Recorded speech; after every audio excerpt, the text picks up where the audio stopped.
तुम्ही पाहत आहात MCN न्यूज मराठी।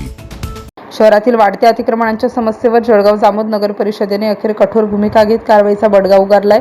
नगर परिषदेचे मुख्याधिकारी डॉक्टर सूरज जाधव यांच्या नेतृत्वाखाली राबवण्यात आलेल्या या विशेष मोहिमेमुळे शहराच्या मुख्य रस्त्यांनी मोकळा श्वास घेतला असून रस्त्यावर स्वयंरोजगार करून उदरनिर्वाह करणाऱ्या बेरोजगारांसमोर यामुळे मोठा पेच निर्माण झाला आहे।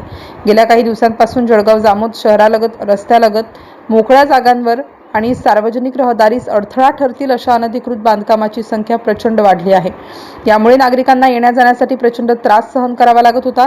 ही गंभीर दखल घेत मुख्याधिकारी सूरज जाधव यांनी ही मोहीम हाती घेतली। नगर परिषदेने या मोहिमेची सुरुवात 10 जून रोजी केली। ज्यांचे अतिक्रमण होते त्यांना प्रशासनाकडून स्पष्ट सूचना देण्यात आल्या होत्या। यामध्ये लाऊडस्पीकरद्वारे मुनादी करण्यासोबतच प्रत्यक्ष अतिक्रमण धारकांना नोटीस देऊन 72 तासात स्वतःहून अतिक्रमण हटवण्याचे आदेश दिले होते। नगर परिषदेच्या या प्रशासकीय शिस्तीमुळे काही जागरूक नागरिकांनी स्वतःहून आपली अतिक्रमणे काढून प्रशासनाला सहकार्य केलं।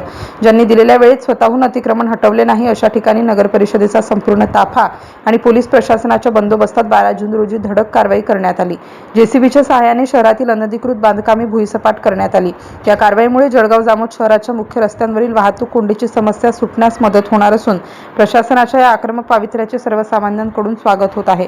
शहराच्या नियोजित आणि स्वच्छ विकासासाठी यापुढेही अशी कारवाई सुरूच राहील असे संकेत नगर परिषदेकडून देण्यात आले आहेत। MCN न्यूज मराठीकरिता ज्ञानदेव राजनकर, जळगाव।